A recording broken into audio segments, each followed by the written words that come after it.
এই যে স্যার আমার এই যে মুগি গাছের পাতাটা এই ফুকে খাইছে, এখন তো আমি তো ওষুধ কয়েক জাতের মারছি কিন্তু একবার তো সাই রকমের না। এখন কি ওষুধ মারা যায় এই যে ফুকে খাইছে আমার পাতাটা গাছের? কোন ধরনের কীটনাশক ব্যবহার করছেন? কীটনাশক ওই যে দোকান 25 টাকা প্যাকেট একটা রাখে, 35 টাকা প্যাকেট একটা রাখে, 2 মেশিনে এক হ্যাঁ, প্যাকেট। এটা কোনো এই দুই কাম হইছে প্যাকেটে নি?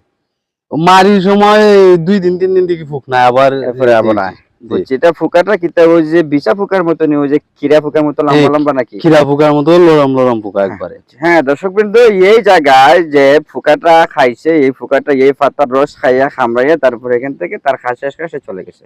আপনি যে কীটনাশক ব্যবহার করছেন এগুলো খুবই নর্মাল কীটনাশক। এই বিশেষ করে মুখী কচুতে একটু হার্ড ধরনের কীটনাশক লাগে, কারণ এটা হচ্ছে মুখী কচুর লেদা পোকা। মুখী কচুর যেহেতু লেদা পোকা, এটাকে দমন করতে হলে যে কোনো মাজরা পোকার একটা কীটনাশক ব্যবহার করতে হবে, যেমন মেট্রিন প্লাস আছে, আলটিমা প্লাস আছে, আপনারা বাজারে কেরাটে পাইবেন, সিনজেন্টার, বয়লম প্লেক্সি আছে, বিটেক আছে, এগুলো ব্যবহার করতে পারবেন। অনুমোদিত মাত্রায় 2 থেকে 3 বার স্প্রে করলে কিন্তু পুরো দমে এই লেদা পোকাটা ছেড়ে যাবে।